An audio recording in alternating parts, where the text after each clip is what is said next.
Hey, let's good. Okay, so what got you interested in coaching? Um, I started my Overwatch really early on, and I really did enjoy the game. But like, Yeah. I have been struggling adapting to Overwatch 2. I've Mm. always been a tank player in Overwatch 1. I was very a passive tank player, I feel like, Mm-hmm. and then now with single tank, I feel like I'm not nearly as aggressive, and my hero pool has been definitely diminished. I feel like as an off tank player, I don't feel like my main character during Overwatch 1 was Diva, and I Yeah. just feel absolutely trash on Diva right now. Yeah. Yeah. Yeah. Um, Okay. but yeah, it's just really just an Overwatch 2, and then I also just a philosophy thing. 'Cause I've always been kind of like Overwatch 1. I was hard stuck 3982 Yeah. for a long Ouch. time. Yeah, went off GM 7 times actually. Fun fact. Oh, jeez. Never hit it. All my friends hit it with me though, and I was always felt like I was good enough. But whenever I get to my peak, I always just get flustered. Is Right. the best way to put it. So Right. I've gotten to 3900 a few times, and eventually Overwatch 2 came out. I was able to hit GM still. I didn't obviously. I felt a little not as happy. But with my performance, I feel like I was better before. But I just want to improve and learn, Sure. understand. Sure. Makes sense. So where are you now again? Uh, Rank I am wise? I am GM on console all roles, but I am only masters on PC currently. Got it. Got it. Okay. Alrighty. Alrighty. Alrighty. So you're in an interesting position right now. It sounds like you're half 1 foot in, 1 foot out, kind of a thing. With I have a very unique Overwatch history. please I share would it. like to That was say. gonna be my next question. So after I peaked 3982, that was season 11, Yeah. and season 15, I believe, when they took Decay out, I decayed. All the way down to 3000, and I didn't really play my main after that. I had a little Smurf in 3500, but all my friends kind of stopped playing Overwatch. Yeah. But then my little brother got into it, so I started playing down with him in Yeah. gold until he's up in Masters now. But like I've been like I always felt like a GM player who's never played in GM, and I've always been smurfing down low, playing like my little brother. Mm-hmm. Um, and I've never really had a foot anywhere. Like I've had like my main account's always been lower than all my other accounts. Like my currently my highest account's still not on my main account. Yeah. I don't know. I don't think I've ever really sat anywhere in an elo in Overwatch. It's always been like I'm in Masters. Oh, I'm playing Diamond my little brother. Oh, I'm playing with my friends in GM. I'm never anywhere. I never felt set or felt like I actually had a true knowing where I stood. Right, right. Okay, so you just kind of like bounced around a lot of different accounts, a lot of different ranks. A lot of that seems to be kind of from more of your social playing of the game. So Yeah. whether it's with friends or with your brother. Okay, okay, makes sense, makes sense. But you feel like it's interesting there. You said you're actually a higher rank on your alts in some ways. Yes, because I never ranked up my main account. Like I don't know if on the list, I always struggled with I guess to put in layman's terms, I never had that dog in me when playing the games as a Yeah, tank or anything, yeah, and so I always felt like I could never like climb very easily. I always had a problem like, oh, I'm diamond on my main account. I don't want to play on that. Like I'm not good enough anymore. Then I'll go hop in an alt and be right. playing 700, 3800, or and then doing okay. But then I'd try like, no, I'm gonna climb, and I just never do it. I don't know Right. why. I never could do it. It's just that's probably an OCD thing though. Like Yeah, honestly. maybe. I like your name. I guess my question is, you said you don't have the dog in you. What's the dog? Share with me what So the dog is. like I guess for a lack of a better phrase, like I spent most of my time doing with a buddy named Isaac, Yeah, and he was like that, like, he's like that guy in the group. He was the best yeah, player in our group, yeah, and I always built myself around him. yeah. I was a hardcore Diva player, super passive, always set up, and not playing Diva. I was also a Mercy player, and Right. so I'm always a passive, looking at the game, and then I never had the dog to carry. So I'll go into like a diamond game, and I know I'm better than everyone, and Yeah, I'll absolutely throw. Then I'll go into like a GM game, and then I'm like, oh, these guys are probably better than me, but I'll do so much better. And like, cause like, I also mentioned like I always think of Overwatch and RTS to like whether it be good or bad, yeah. and well, I only control one person, not besides RTS. Right, right. I struggle playing by myself, and I've always done better with teams, but I don't really play with teams anymore. I've been playing with my family and friends, but I want to get back into Overwatch and start trying to get good again, just Okay, for okay. myself. Okay, here's my 2 cents. Let me know where this relates and where this doesn't. I think the whole like alts do better and alts who do better in these certain situations. Like you talk about having the dog in you. I don't think it's really a necessary thing for you to rank up, for you to improve, to really have your dog in you. I'm knowing a lot of people that just get better because they don't have like that intensity and like that like drive to win, but they just don't care about like any one game. So for example, we talk about like, let's say getting better at chess, right? You've either got to have like that fierce pursuit, that drive to do better, or you got to be the guy that's like, you could beat me, I don't care, I'm just going to keep doing my own little thing, practicing my own little set strategy. And it feels like with you, you're kind of somewhere in between. Sometimes it feels like you care too much, and sometimes it feels like you don't care enough. You nailed that perfectly on the head. Yeah, so like I guess my point is that if you're really like, you don't have that dog in you, it doesn't matter. You don't need that dog in you to be like consistently performing up to snuff. You just need to not care so much, right? You need to not care so much about individual games. Like you talk about, I was 7 games away from and I choked every single time. Well, okay, right? Go next. Requeue. Like, I guess, like it's not that because like ultimately, I mean, I assume that like GM would be awesome, or GM. I mean, you did, I assume, hit GM, but like at the time that like GM would have been awesome, but GM would have been more awesome. 4.1. You know what I'm saying? Or 4.2, you know? So, like, you're going to lose your games on the way. I mean, I talked with Aspen about this months ago, and she was saying that, like, she was 1 game away from 4.7, like, 7 times. Same thing as you. And, you know, she lost every single one, and then she finally got to 4.7 after, like, her 8th or 9th time, and that's just how it is sometimes, you know? So, like, yeah. I guess... I hit GM eventually, I did. Right, I do feel worse now than I did back in my... glory days. True. A little bit of SR inflation happens, right? Yes. but I guess for me, it's like whether it's Grandmaster or not, like obviously you've already hit Grandmaster, so it doesn't really apply as much, but that mentality to me still needs to apply if you want to improve. Where you just need to not care as much about each individual game, about each situation, and about even performing like super well. Just play the game. See what happens, you know? I don't know. So when you said something very interesting earlier, you said actually you play better in GM lobbies than in Diamond lobbies, or did you misspeak, or did I mishear? Okay, no, why do you think that is? Because I always chalked it to my passive play style. Because like I do, like hindsight's 2020. If I can go look at a replay and look at like and see everything I do wrong, I'm really doing it. And so whenever I also can just expect my team to do the thing, it's really easy to figure out the puzzle in the GM lobby what the right thing is to do. Because it's kind of like, I mean, Overwatch isn't like a solved game by any means, but like there's general rules, like like, oh, we have the space here, we have the corner, we weigh our thing. And, like, it's easier, but in bronze, anything goes, and it really is, or bronze, like lower down, anything goes, and it's just up to me. Like the rules, like this position might be good in GM, but it's not because actually my team's not holding it, so therefore I got to push it, and that's where I always say I got the dog in me. Because like I'll play down with like my little brother and like in Diamond and Little Masters and console, and I just struggle sometimes on tank. But then I get my my GM supports, my GM DPS who can create pressure. I'm able to flow better. Sure. And that's why I guess where the dog in me came from. So works. Got it. Yeah, I will say that like one of the things about lower ranks is that good play gets rewarded in lower ranks just as much as it does in higher ranks, but there are more efficient ways to kind of farm lower ranks. Like we talk about, like if you're doing a bronze to GM or a silver to GM or an unranked to GM, and you're like gold or plat. If you're a GM player, if you want to win 80% of your games, play normally, play like you do like in a GM lobby, right? If you want to win 90% of your games, then you play more aggressively. You kind of feed a little bit because you just can abuse your mechanics. Now, that being said, that's not what a player at that elo should be doing, right? But if you do kind of want to cheat the system, then that's how you're going to play. And it sounds like what you're doing right now is like you're failing to cheat the system because you're playing it like it's a team game and a diamond lobby, when really you want to play it with your team, but you need to be kind of trying to abuse your strengths more to win a greater percentage of games. You know what I'm saying? Because there's going to be some games where you just get a bad team, and if you had actually played like aggressively there and played to your strengths mechanically or whatever, you probably would have won the game. But to me, I'm gonna be honest with you, I don't really care.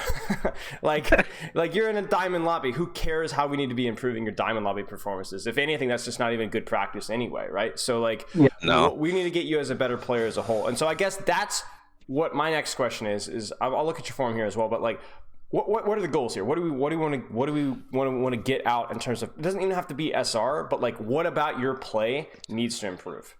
I really like I just specifically dived because That's something I've never learned in Overwatch 1. Funny Sure. enough, being a diva may never learn dive. Yeah. It's never played it. Like it's never got into it. Force round, whatever. And like now with Soul Tank dive and then lack of communication still being a problem. Pings really do help, but like dive to me, I never could play dive without communication Yeah. or just some kind of thing. And also tank synergy. Whether I'm Winston with the Zarya, Winston with the diva, whatever it be, or Yeah. the other way around. It was so much easier then, and then now like space feels different. I feel like I can't do. I always feel like I have something I should be doing, or I'm Yeah. doing the wrong thing. Yeah. 'Cause, like as deep, you can do a million different things. Just which one's the right one situation. Yeah, yeah, yeah. It's weird. I'll say one thing about dive, and this is probably one of the reasons why you're struggling with dive without that communication, is I actually think dive is kind of like a lot of the initial like monikers for composition names are a little bit misleading because they describe the end goal, but they often don't describe how to get to the end goal. For example, I hate boxes of things. Right. So like dive, for example, dive. Well, most dive matchups, you never actually dive. We never get to that point. We set up our dive, and then the fight is either won or lost in the setup phase. So for like you're playing diva, you're diving with diva. You might contest a hit scan on an off angle with your tracer. And then you're not even trying to kill the guy, but while you're distracting him, that set up your hit scan, who then hits the shot, and then you win the fight. And then you're like, well, we didn't even really dive here. You know what I'm saying? Like, we never even touched the supports. And that's what happens. So for me, it's more about mobile comp. That's kind of what I want to see. So we'll talk about that. You'll have a replay code for me for that, so that'll be good. I think that dive. Funny enough, I don't play dive on diva when I do the diva. Diva is just me feeding into a Ryan because I don't know what to do. Okay. Okay. But the Winston code, I do play Winston against Ball, and then I feel like it's not only dive, but like you said, because it's not mobile. Close enough.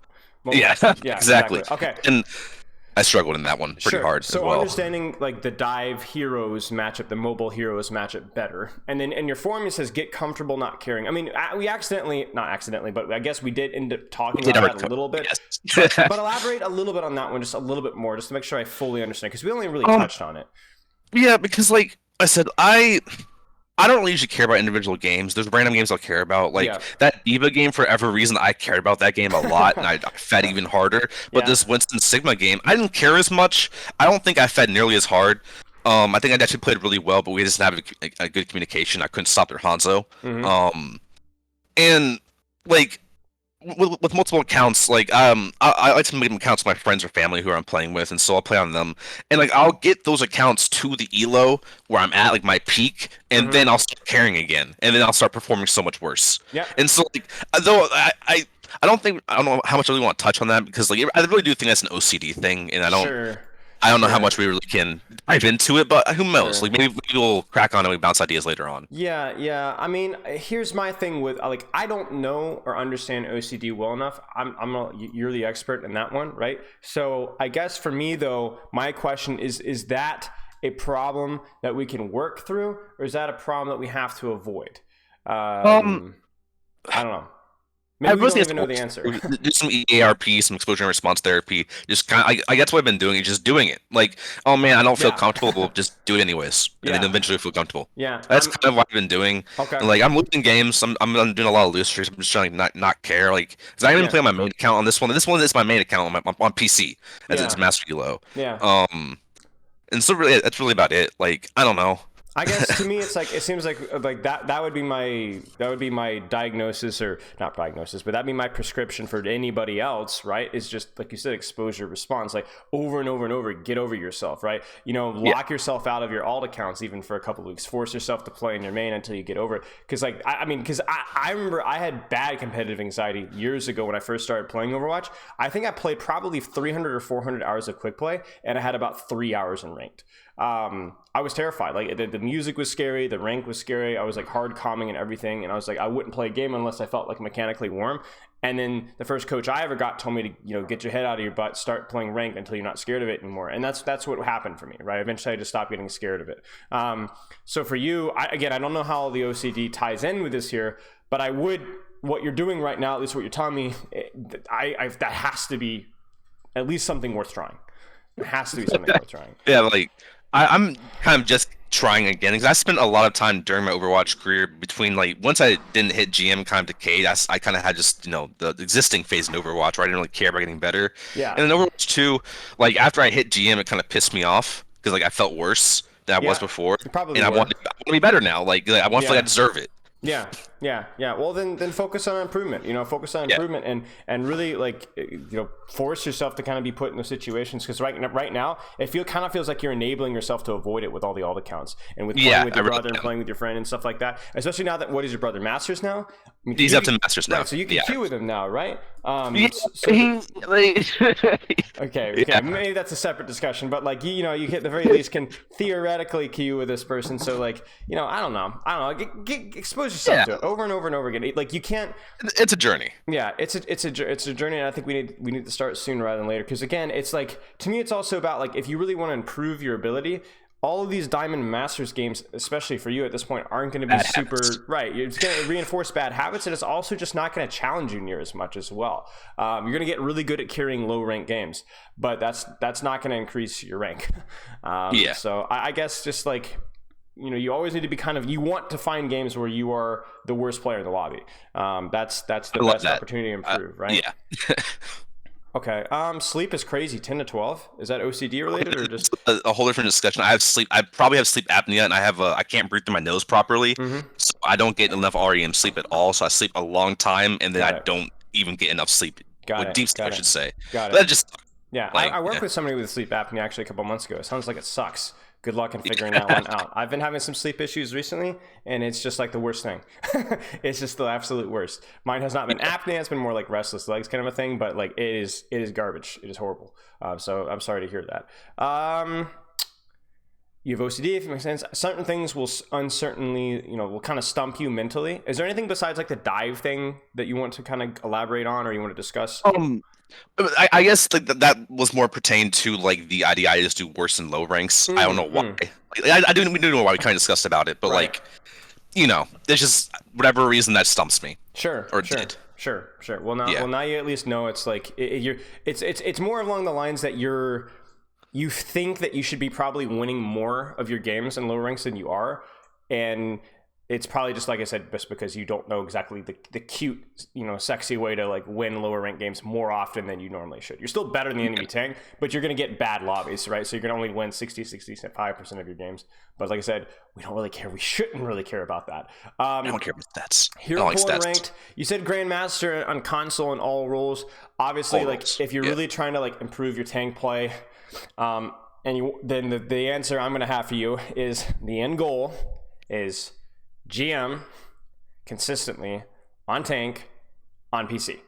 That would be the end goal. Translate. Yeah. Now you sound like you play very socially as well, so I understand that that's definitely a factor and probably when and where you play, probably even what roles you play. So I'm not going to tell you what to do with that. You find your sweet spot, the balance between. Even guideline, I appreciate it. Find the sweet spot with like what you enjoy and like whether improvement or fun is more important to you, because I can relate to that, right? Balance. Yeah, exactly. Okay. Any other questions? I don't think so. Not really. I think I got everything covered with that. What code do you want to start with? The Winston Sigma code. Should I look up as well, or? Oh no! I play Winston Sig versus Ball. That one. E64? Yeah, that one. Yeah. Okay. Is this on console, GM, or? This is both these are PC Masters. PC Masters, right? And you are Max. Correct. Hello. Right. Nice to meet you. Okay. Nice to meet you too. Looking at the end game, I don't assume. I actually had a player I coached who had the same name as another player I coached. It could happen. Like, and it was a weird one too. It was like Soba or something. It was like, what are the odds? Interesting. It was bizarre. So I've learned. Are you gonna? Should I load it up at the same time as you're gonna stream it on Discord? I will stream it on Discord here. So I'm actually not even streaming now. I'm recording as if I'm streaming, but I'll upload this publicly to YouTube afterwards as if I was streaming. Right. I've learned that having 4.5 hours of coaching streaming is probably not a good idea for content. Doing some of it offline and then having it available for those interested is generally a little bit better. Okay, let's take a look at some monkey here. So you play a lot of tanks, sounds like. Yes and It's really mixed. I love all roles so much. Like Got so, it. but like tank is my main. Winston's one of my least played tanks in the game. Funny enough, Mm-hmm. but I wanted to try learning him here, and Mm-hmm. then I feel like if I before we start, the thing I struggle with the most is I couldn't 'cause the ball set up the Hanzo to carry in this game. I Right. feel like, and Mm-hmm. I was just trying to figure out a struggle to do that and get my team forward Well, to. let's talk about like what Winston is good at here, because like obviously like we're talking about a lot of dive tanks, Diva, Winston, Wrecking Ball. Let's actually pull this up right here. Give me a second. So you might have to click on the stream, like you're gonna see this empty like face at the top of Discord, because I'm gonna relaunch stream, but you might not see it immediately. So you might have to click, and then go to the paint. Stream. Got See it. All right. Got it. Okay. Yep. Yeah, some people struggle with that one. Okay, so Diva, Winston, Wrecking Ball. Okay, so let's find a way to kind of compare these three tiers together, like where the strengths are. I'm drawing with my mouse, so pardon my penmanship here. Okay, so let's talk about mobility. Okay, like frequency of mobility. Where does Diva lie in terms of like the mobility? I mean, I guess compared to the other two, she's in the middle. Right. I feel like she has better mobility than Winston, but less than Ball. I would agree with that. Okay, what about Winston? So he's kind of bad, right? Yeah, So but he's he third with place. with his shield, I guess. But Right, and Wrecking Ball highest mobility. So what does that actually mean? What does the higher mobility mean for Ball versus Winston? Let's just compare the worst to the for me, best. it's how often you can engage and escape. Because if you're faster, you can take more precise engages and escapes. Right, and it also means who you can engage on too. You can go literally anybody that you want. Okay, so let's talk about like lethality. Now this one is very contextual. Like it's unfair for me to kind of like assign a lethality. I understand. The Ball and Diva, I'm already just going back and forth in my head on immediately. Right. But if you get X hero onto like let's say a squishy, how likely is that target to be terrified that I'm going to immediately die? I think Diva would be number 1 there. Okay. Then Ball 2, and then Winston 3. Okay. So then what is Winston good at here? Because we have a real problem.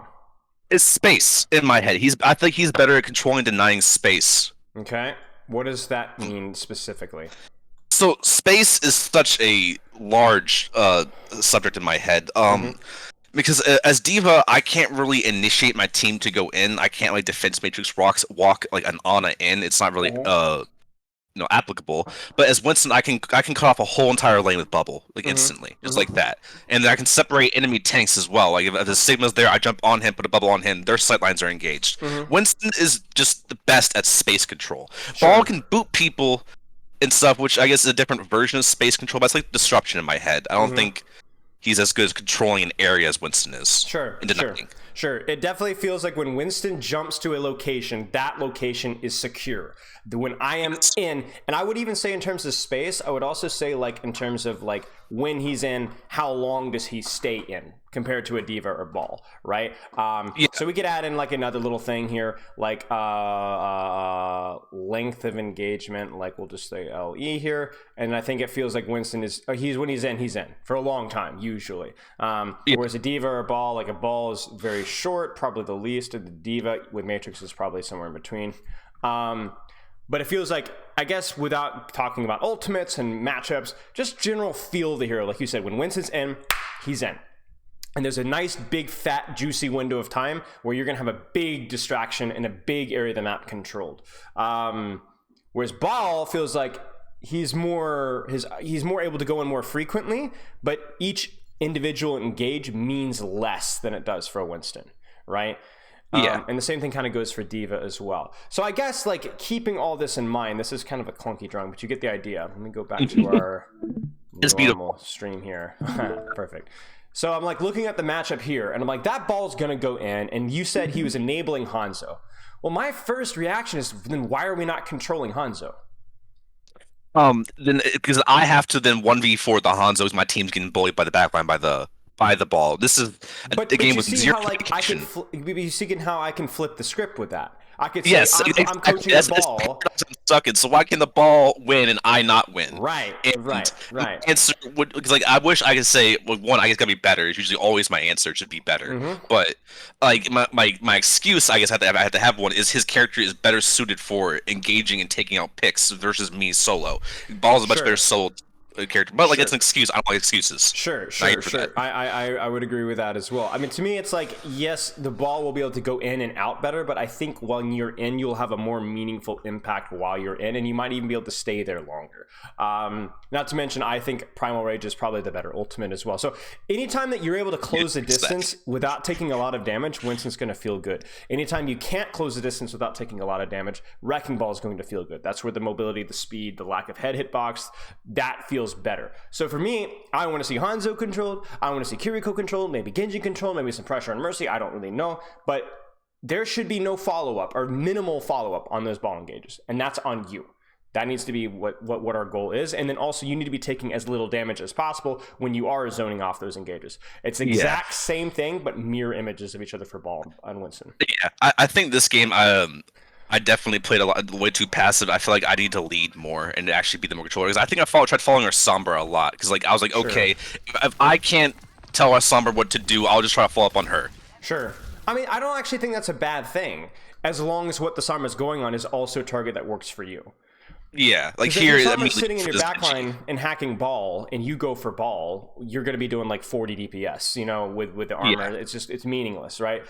So like here, this is fine because it's Genji's out, and it didn't cost you your bubble, right? So that's okay. But like right now, where's that Hanzo? This bubble here makes literally no sense whatsoever. Now it ends up cutting off Hanzo, right? Yeah. So it actually works out nicely. But I don't care about how it worked out. I want to know what your intentions with that bubble were. And I don't like your intentions with that bubble. Okay, so my first thought was control space. We had no setup, and we have an on a Torb. Sure. And so I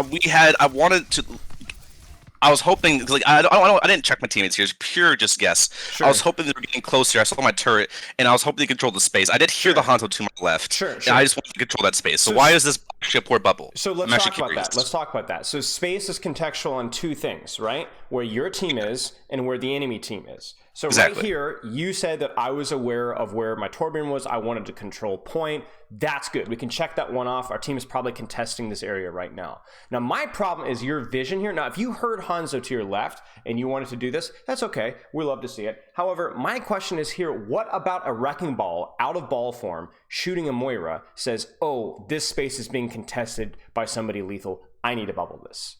I just went to a teammate immediately. So then if somebody's going to be contesting this space in the current situation, who is it going to be?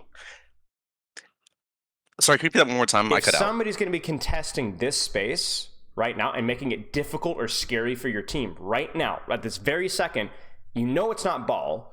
It's Hanzo. It's Hanzo. Or even Genji still. Or even Genji still. Like, where's this Genji? So if you're going to bubble off an area, you would want to bubble off Hanzo sightline and then use that bubble to, at the same time, shoot the Hanzo to back him up. I don't engage the Hanzo here. I tried spacing the ball, which is dumb. Right. That's the problem. Yeah. The bubble ends up working out because it does catch the Hanzo, but that was an accident, right? So you can do it right now. And even this here, it's like we use our jump, we use our bubble, and we're not shooting Hanzo at the same time. We should be having our cake and eating it too. So you can see right here, this helps to control space. Why? Because this Torb's not getting shot by Hanzo. This Torb is not getting shot by Genji, but it was an accident. That's the problem.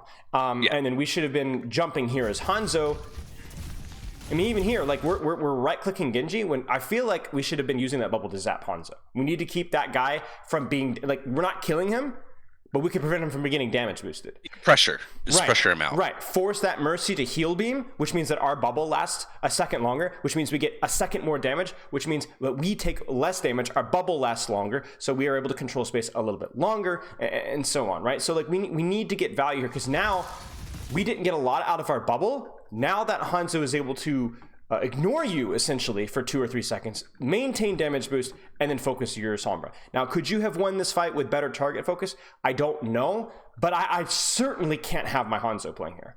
Fight doesn't matter. It's just the practice behind it, the philosophy behind it. Right. Yeah. So I'm sure feeder. Right. Revising this fight here if we jump Hanzo and bubble on Hanzo, this guy's probably not even allowed to be in this position anyway. He actually probably has to back up. It's been a lot more. And then indirectly probably would have forced the Sombra to, or allowed the Sombra to survive. So anyway, like we can follow a should have, could have, would have, maybe, could have, sort of, I don't know, maybe, but it doesn't really matter. Like that's why we go for squishies, is because you are so good at shooting squishies that you create more space when you shoot squishies, because you force them out of good positions. If you shoot a ball, he ignores you and continues to contest space. That's the problem. Does that kind of make sense? It does make sense. Like that's why mobile comps matter, because we're thinking like, who's the most dangerous person on this battlefield right now in terms of positioning? Probably Hanzo or Genji. Genji's on the aggressive off angle, so we're trying to say we want to get rid of this guy, because if this guy goes back to his team, he's less of a threat to my backline. And now my team controls this space, and then we kind of sequentially move up from there. Now my problem with this jump though is what? It's not doing that. It's not doing that, and not only that, what's happening on your port side here, right? You see this? Yeah, I'm getting crossfired now. You're getting crossfired. You don't have cover. So what would have been the optimal jump here to contest control? To the pillar. To the pillar, right. So we would have jumped right, immediately contested Genji, LOS the Hanzo, probably kept our bubble, then used the space we now control to walk on or flank onto the Hanzo, and again contest this space. Why does this space matter for our team? That's point. Because that's point, and also who's here? Hanzo. Yeah. Hanzo. So we're keeping this guy busy so our team can actually walk forward and not die to this space, right? You're either creating space or contesting space that's dangerous to your team. And you choose which space is dangerous to your team based off of the positions of the map that are powerful, and also the targets that are on those positions, right? If a ball was sitting here shooting, you would ignore this position. Yes. This position doesn't matter. Yeah, even though it's technically a powerful position, it's not powerful for ball. Now, if Hanzo was here, this is now an important space for you to contest and control, because of the target that's on that position. I think I use my bubble way too much to try zone lanes. Yes. Versus a person. Right. The lane is only as dangerous as the person occupying it. Usually. Yes. Usually. Yeah, like there's definitely a position. There are good positions and there are bad positions, but I more often than not would probably have you contest a Hanzo in a bad position than a ball in the good position. I do like that we haven't used our bubble here, so let's probably try and use it now. Yeah. So this is like not super optimal. Yeah, but do you see your Moira and Torb here? Mm-hmm. They've broken from one point to the second point. They've kind of like leveled up. You see their positioning? They're a little bit safer and a little bit more aggressive positions. So it's not optimal, but we are creating space here. Yeah.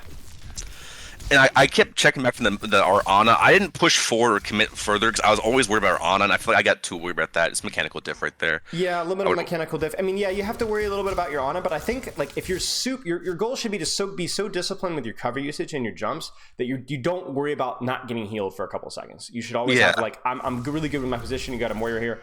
This is just a goofy jump. You'll see a lot of mechanical shit. I think I mentioned my thing. I have a trimmer. I shake a lot. Yeah. So it's just a lot of mechanic diff, and that's just life. Just keep going next. Right. Exactly. It happens. Don't worry about it. This is goofy. This is goofy. As good as we have been with our bubbles. Yeah, I had to come. One had to come eventually. I'm the most inconsistent person ever. I'll blunder my queen halfway through a game. Sure, it happens. Kind of deal. So like here, it's like just keep walking, and then bubble plant here, right? Actually, the space that bubble controls space. It doesn't matter. That space is irrelevant. Right. We want to get on top of these guys here so that then we can kind of create pressure. Now we wouldn't be able to get on the Hanzo, but that's okay. We get 1, 2, 3. Then we take that.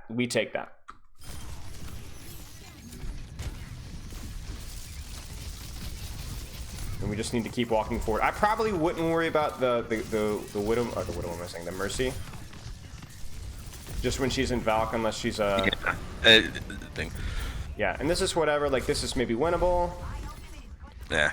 I wanna try to focus on the simple stuff, you know? Yeah, I'm not worried about the mechanics. Like I don't play Winston. I can go in a game and practice Primal over and over again. Unfortunate. You're not feeding. There's just some little things that we need to clean up. Okay, I want to focus on next fight now. So again, where's this Hanzo? Where's this Genji? Where's this Kiriko even? Why? Because those are heroes that I can control very easily with my hero. And then what you do is you go, okay, if Hanzo and Genji are both in a good position, who do I prioritize? Yeah, you know, what if Hanzo's in a slightly less aggressive position? Do I still go for Hanzo? What if Kiriko doesn't have Suzu? Is it better for me to sacrifice position to go for the kill? Right. So it's like that gut feeling that we kind of have to start training and thinking about. Yeah. You do it right. Like, this is the correct play, right? This guy was in an aggressive position, and he's a good target, and now he's walking in front of your team's line. So this is a good play. But there's sometimes where you don't make a good play, so we have to revisit the math problem. Like if I said 2 + 2, 3 + 3, 9 + 9, right? You could go bam, bam, bam, bam, bam. But then if I go 64 + 56, you might go, okay, got it, right? It might take you just a second longer, and we need that to be faster. This situation, you make the right experience. We should have dropped here. We should have dropped here. Yeah. I didn't know if I should have committed or not. I thought I should have definitely not commit the bubble at least, but I didn't. I want to commit down there. I think the bubble was just dumb. Yeah, because it's like, okay, we control this space, but we don't care about the space anymore because this Hanzo is not using it. We want to use our bubble to enable us to contest the enemy team. So like this is like, we are getting some value out of this, but like again, that Hanzo is able to just kind of ignore you now, and then I'm getting deja vu all over again, to quote Yogi Berra. Like, you know, like that's a great shot, but the guy shouldn't have been able to do that. You know what I'm saying? He shouldn't have been allowed to. My cat is perching precariously near my computer power button. Hey, you're gonna need to move, sweetie. Sorry, I'm gonna put you right there. That is definitely not happened in a VOD review live on stream before.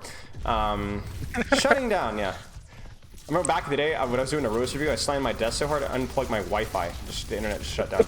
That's wild. Okay, let's check this out. See, it's kind of funny because it's like, even your attention is a little bit flawed here. So like, watch this here. You're like very focused on this wrecking ball, but you need to not be focused on this wrecking ball because even just your attention is going to lead to mistakes. So like, look at this here. Oh, looking up at wrecking ball. You see how that just takes your attention from what's happening right here? Yeah. You see that? He's still hacked, and then you take a shot, you take 2 shots, when really here, we should probably be like, ooh, Hanzo's here, I want to hide. I'm going to wait till he gets closer, so then I can punish him. Or, I'm going to go in hard on him, right? The ball is serving as a distraction, but your squishies kind of have to respect ball, because he can kill them. You don't. So there's no excuse for you here to be giving this kind of attention. Because it ends up costing you about 100 of your HP. I mean, we probably could have played our bubble there as well. But regardless, like, it's costing us like the attention here. And I get lost. I didn't know. Yeah, you get lost in the sauce. It happens. It's a dumb decision. I immediately recognized. I was like, wait, where do I go next? That is a fat EMP. Yeah, it just got carried by the EMP. It happens. Absolutely carried. Yeah, I'm not as worried about the mechanical stuff, like he said, like losing track of people. That'll just come with time. Experience, more in play, more I focus. Yeah. Like here, right here. The philosophy. This is something that's probably going to be okay because I'm willing to bet that there's nobody in the enemy team that's doing anything right now. This guy's kind of feeding, but be careful. Just make sure that there's no. Okay, we're good, right? There's nothing here to worry about. We don't care about this space, so we're good to do this. You know, blow this guy up, but just be aware. If this Hanzo was here, you would need to be making sure that this guy doesn't get follow-up. So don't give this guy too much attention at a bad time. Like right now, where's that Hanzo? Where's that Genji? Again, right here. Stop. Really stop. You might bubble this to kind of like deal with mines. Like maybe that's okay, but you need to be really careful about how much attention this guy's getting. Because again, you see what's happening, right? This space is now being contested by 1-2 more lethal targets that you were more equipped to deal with, right? Yeah. I feel like the off-tank mentality really shows in Overwatch 2. Yeah, you're peel. And you know the thing is that even as a diva here, I don't know that I would go for a ball because you're better at burning ball than a Winston. But I still wonder if just like sitting on that Genji Hanzo to prevent them from following up would be better. It probably would have been. Honestly, sometimes you just have to put your trust in teammates. Sometimes my brain's like, oh, confirm kill, just get it right now. Get the advantage and go back in, restabilize. Right. It's just play to your strengths, right? Play to your strengths. Teammate, they don't get it, well, go next. Right. Make sure that every ball engaged doesn't have follow-up from the rest of his team. Because more often than not, that's what's going to kill your team rather than the ball. And there it is. You see it? Yeah, Moira down. And there's the Moira down, right? She dies to ball because look at what's happening. She's going back to peel. That Hanzo's uncontested. She's trying to stall point, and then she dies for it. There's no way that this space should have been given up, you know? Yeah. Especially because you can maintain your jump because you're already controlling the space. You only need to use it, and there he goes again. So that's like, this is like a perfect little microcosm of like what's wrong with your play, where you actually go back, you peel, and actually without you, I actually think the ball would have survived. I actually think that they needed you to kill the ball, but killing the ball actually didn't win you the fight. The ball sacrificed himself to give his team the entire point, and then they had the space, and then they win. All that space, and they just won the game. Yeah. Right. And that makes sense. So it's just something to consider. And then mechanic diff. That's okay. That's okay. I'm trying to think, when would be a situation where you would put attention on ball? What tank? What situation? I always struggle with that because I could give easy answers back in Overwatch 1 because like any off tank is just ball, just deal with the off tank. But now you don't have an off tank, so that's not an answer. So I always struggle to find the balance between space and ball. But like, it stuns. Like for me, like I still like Hog. Like Hog's still okay for. But Sure. So you would be better at dealing with mines as a Hog. So you're definitely going to be spending more time looking at a ball or heck, a Winston or a Diva as a Hog, right? Zarya is maybe you bubble off the guy who gets slammed, but you probably turn your attention to the Hanzo Genji at close range. Diva, maybe we matrix the slam and burn him a little bit, but I probably wouldn't over peel. I would probably sit on point. So I want to go back to that fight and actually just kind of like think about each tank and how they would play this situation differently. So like right here, probably a Diva goes, sitting here in the corner, shoot the ball, maybe matrix this guy's shots just a little bit on the Ana, and then as soon as he's out, I'm sitting right here, and I'm shooting this Genji, matrixing, shooting, matrix, control this space, right? Because I could peel back, but then again, same situation. I would just let them control the space. You're mobile, so if you could sit here for a long time with your trillion, million, thousand-second matrix, and then fly out when you need to, right? Junker Queen, actually probably the same thing. Control the backline, control the short angle here. Shoot, Reinhardt 100% would ignore ball. 100% would ignore ball.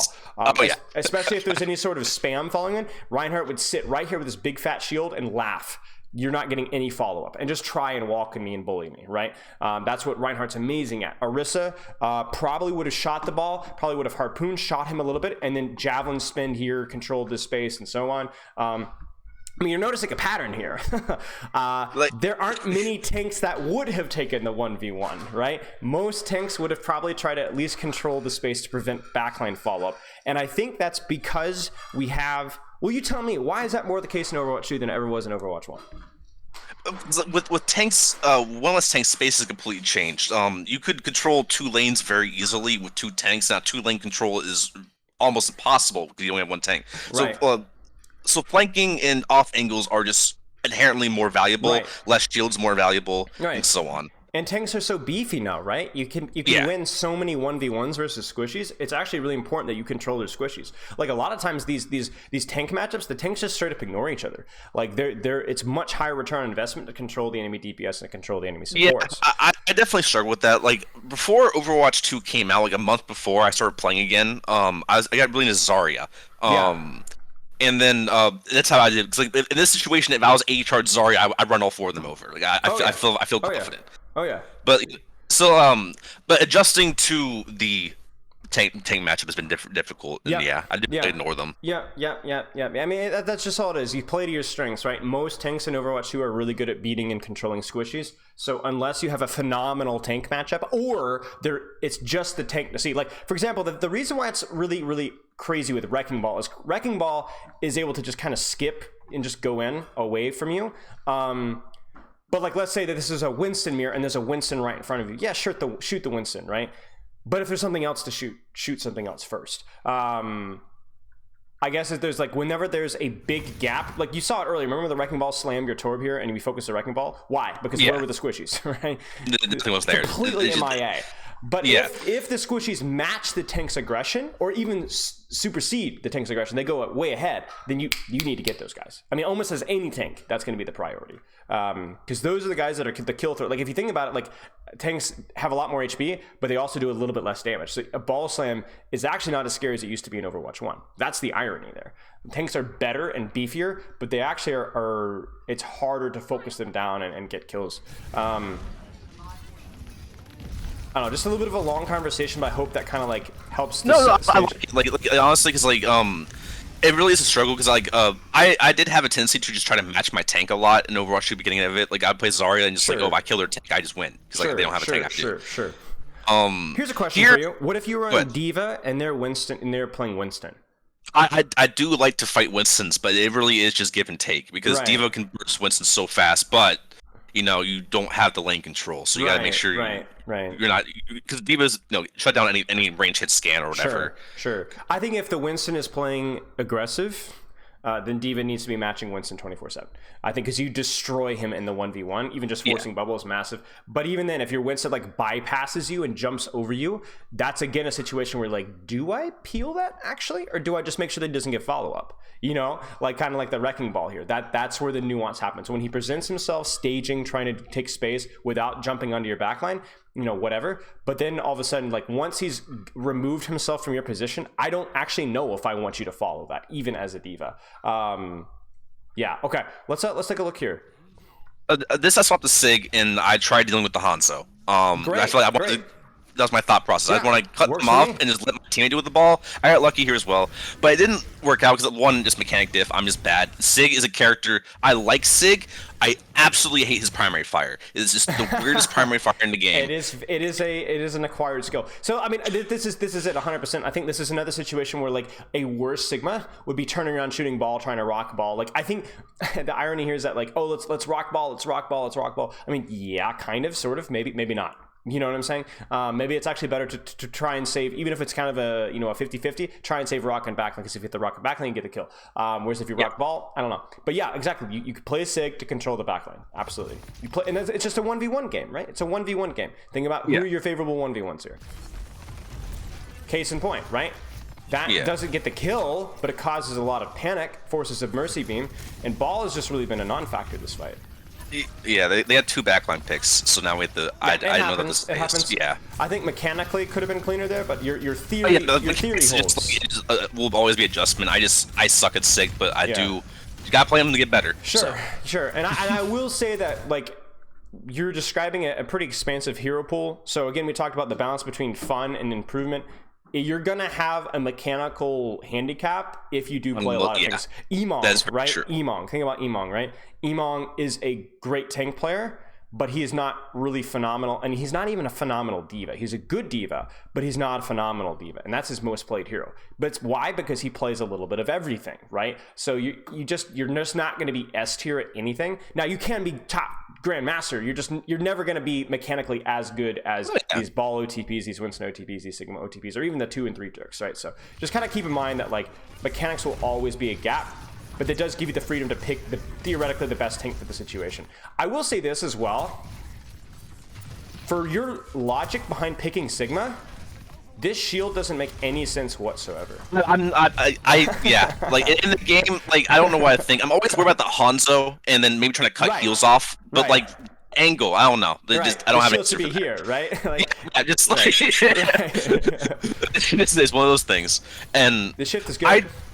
I really, the tempo was hard. I did waste my shield earlier, as you saw, so it was really hard to get the tempo forward. Yeah. I probably would have gone for the Genji there, but yeah, it's fine. We're controlling space. I think you could be a lot greedier with your shifts, so like kind of what you're doing with shift is probably fine. Okay. I mean, we are getting space slowly. It just feels like we're just not quite hitting our shots, not hitting like impactful.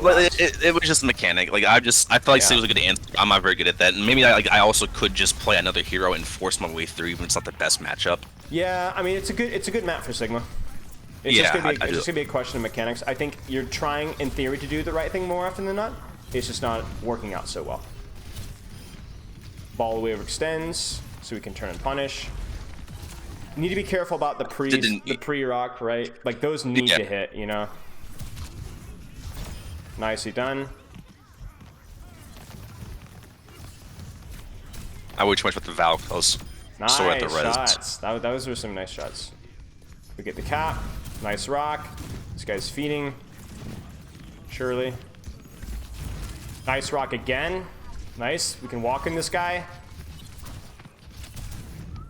Again, like target focus here. Like this is crucial what you're doing right now.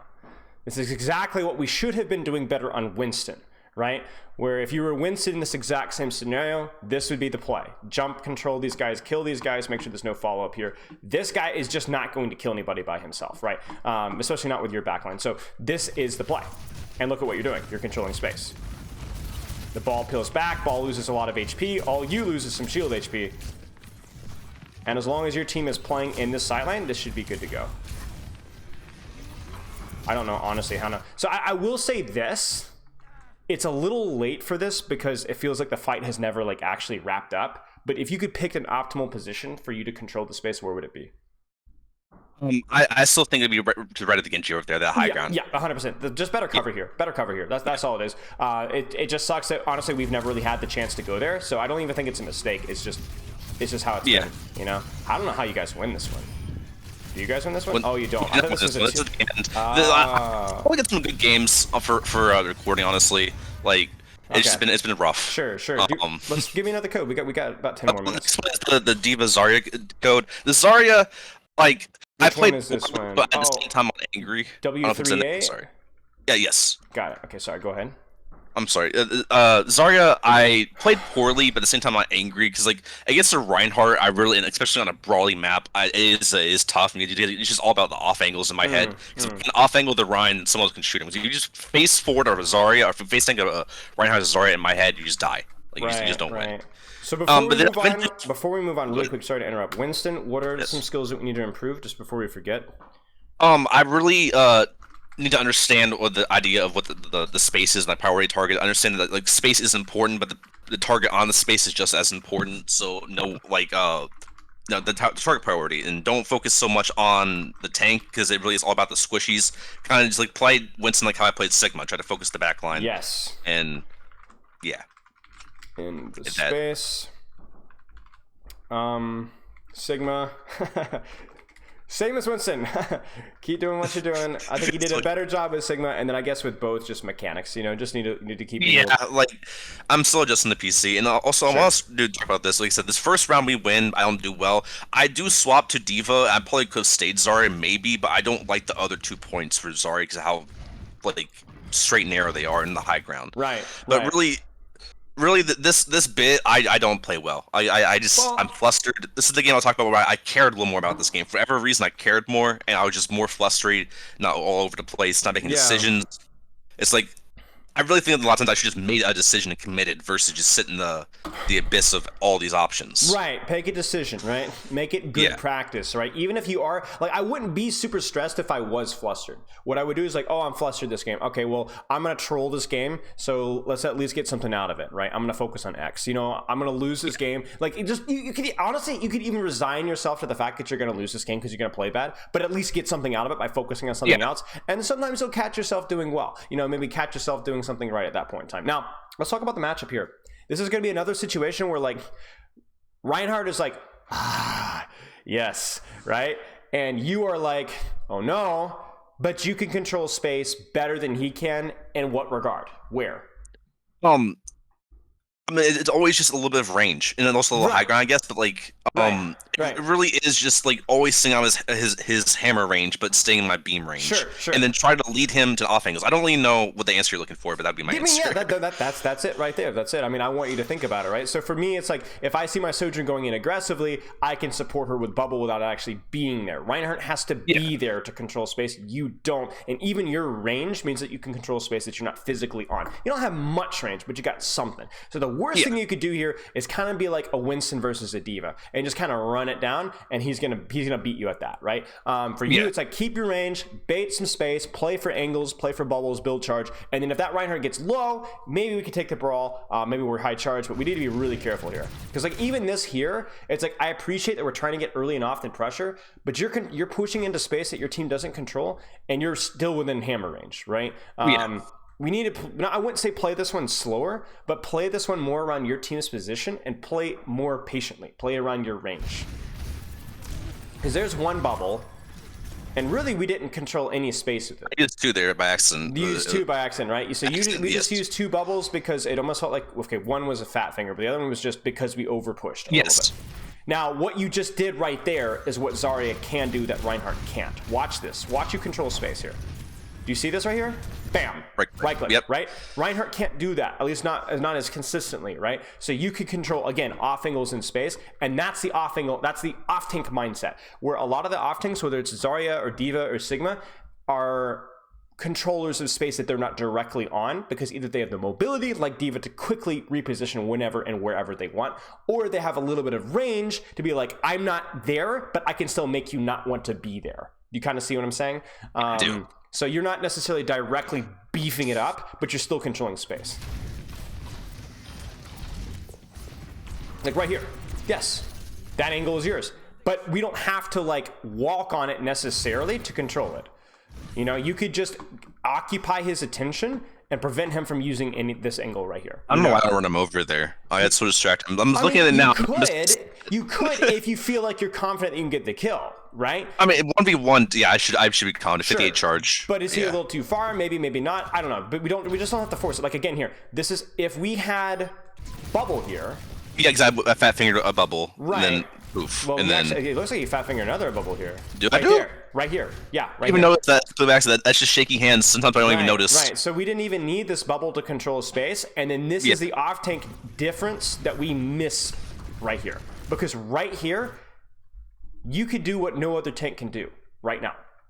You bubble this Sojourn, she survives, and she's able to control space, and the enemy team dies for this. The Rhine might actually die for this if we had bubble. If we had bubble, right? Now the Sojourn dies. Should die. Almost dies. Will die. There it is. But the problem is that now we've bubbled her on the way out. We should have bubbled her to allow her to stay, right? It's a panic bubble. I'm like, oh, I didn't bubble you earlier. I have to bubble you now. But I didn't actually have to. You had to bubble her there, right? You had to. Did you really bubble there? Right. I think so. I think so. After I messed up, do I still have the bubble here? I think so. Okay. Yeah, she's 1 HP. Okay. Yeah, she needs bubble. She would have died there. But I guess my point is that this is like cleaning up the mess that you made instead of like actually investing the resource where it matters. Now the prevention is worth a pound of cure. Right, exactly. And I think also with Zarya, it's all about like, I don't want to get too in detail into the Zarya specific stuff. I actually uploaded a video in Spylo 2 on Zarya if you want to kind of talk more about this. But a lot of the A10 philosophy where like we have to be very careful about greeting bubbles early for charge because we need those bubbles to either push or control space afterwards. Case in point, right here. Case in point, they start to push you, you need a bubble to control that space. And the thing with charge is you don't always need charge early. You need charge when it really matters. And with the decay rate being slightly accelerated, you need that bubble when it matters, right? So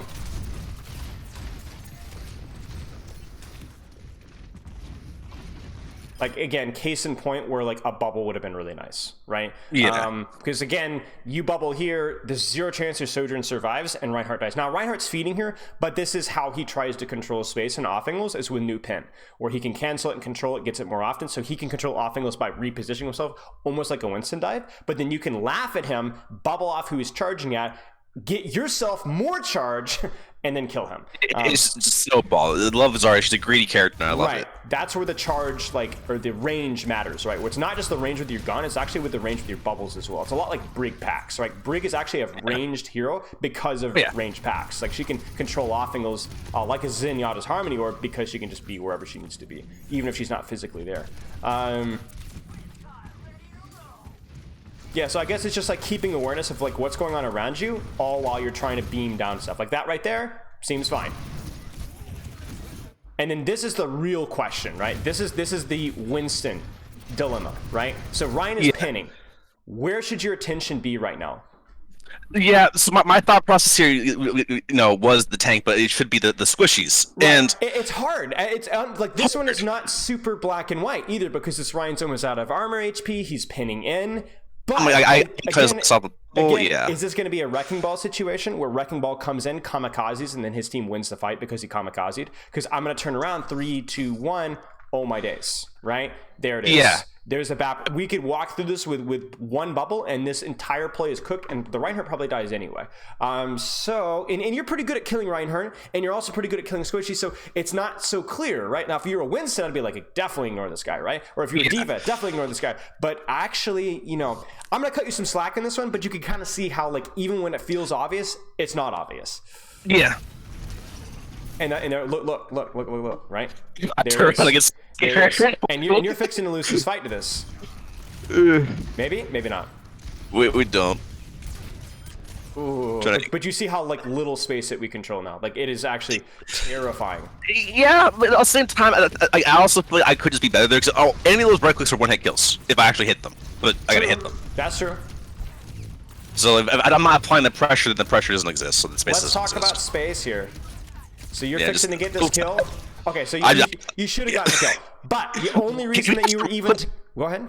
I'm sorry, did that right click not hit? Actually, looking back, I will look at it in a brief moment. I will say this though: the reason that you're able to close the distance here is why. Bubble. Bubble, right? Bubble controls this offing. Well, if this BAP is allowed to live here, maybe you guys still lose this fight. You close the distance because you have bubble. Yeah. What? Good question. Maybe it hit like the ledge here. What the heck? I panicked. I really thought I was gonna kill. I was so confident. Yep, staircase. It hits the ledge of the top stair, and the explosion is blocked by this 6-inch segment. That's kind of garbage. I'm not gonna lie. That's super lame. But yeah, this is good. This is what we want. This charge. This guy's cooked. There's no one that can beat you in this 1v1 now. So like, yeah, just control this angle. Because even though you don't get the kill, he's out. Yeah, he's out. Yeah, I got scared right away. You're good. I mean, I respect it. I appreciate you playing this one safe here, but like, he's out. He doesn't control the space. Yeah. So let's watch one more fight. Yeah. Okay. We got a grab. Definitely don't grab Reinhardt. That's where the solo grabs matter. Pick the most aggressive angle and the most dangerous angle and grab it, right? And as long as they're in a killable position, like this is going to be the challenge, right? Because you could grab this Reinhardt right now, but it would do jack all, right? Shield. So where's the range? Where's the angle that actually matters right now for you? Left pillar? Right, left pillar, right. But can we reach that? I don't know, right? It's tricky. So maybe we just are patient and we look. Look for anybody to cross, get a little too aggressive. I really like our bubble discipline here, so let's not use that second bubble. What? It broke. I remember. I'm pretty sure my bubble broke. What? Yeah. Like I went to go block the shatter because I knew it was coming and it broke. That is so unfortunate. It's too unfortunate in a row. Yeah. Okay, and the reason why I'm okay with what we're doing here is it does feel like there isn't a lot else to shoot. Maybe we could have turned around and put some attention on Pharah, but I think like their backline is playing so safe. I don't think it could have really helped them a lot. So then, yeah, shoot Ryan. And it's just a little bit unfortunate that we get kind of smoked here. Okay, so yeah. Sorry, letting my session know that we're running a little over here. Okay, so let's talk about this. So Zarya, what did we see with Zarya? Little space stuff with Zarya, goals with Zarya.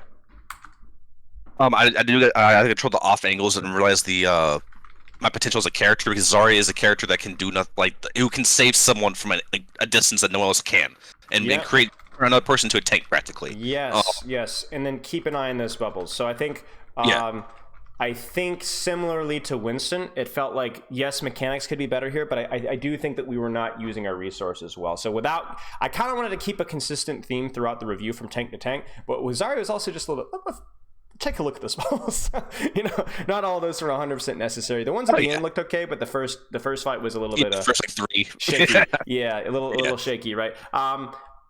Okay, so I think the big thing for you is thinking about target priority and using that to kind of dictate how you control space. Like my whole spiel is that when we're controlling space, you're choosing who to 1v1. That's essentially what you're doing. With Zarya, you're choosing the 1v1 Reinhardt there and controlling the space on point, not because point is particularly crucial and important, but because there wasn't any other space to control. You couldn't shoot the BAP, you couldn't shoot the Castle, you couldn't shoot the Pharmacy. So you shoot Ryan, right? But other situations, you had availability to shoot other targets, and that was kind of like our mistake, or how we were using our bubbles. And then with Winston, you got a hero that's hyper mobile, right? And we were still choosing wrong targets, right? That's the advantage of mobility. You can pick and choose who you 1v1 a lot more, whereas a hero like Zarya, you're a little bit more limited. So work at that, and then I would also say the early stuff that we talked about in terms of like deciding where you fall on the spectrum in terms of serious versus casual, how serious are we about improving our tank, and work on the exposure to this to not caring. You know, there's nothing like being hit in the head with a hammer 500 times until it no longer hurts, right? So do you have any questions? Not really. I think we really covered everything really well, honestly. I appreciate it, man. Yeah, no problem.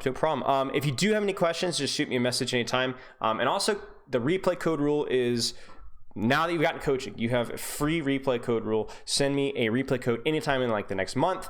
Give me like 3 or 4 timestamps. Be like, hey, what do you think about this? What do you think about this? It could be any of the heroes we talked about. It could be different hero, different situation. And I'll give you some feedback in a couple of days. Sound good? I appreciate it, man. Yeah, no problem. Keep in touch. Good luck.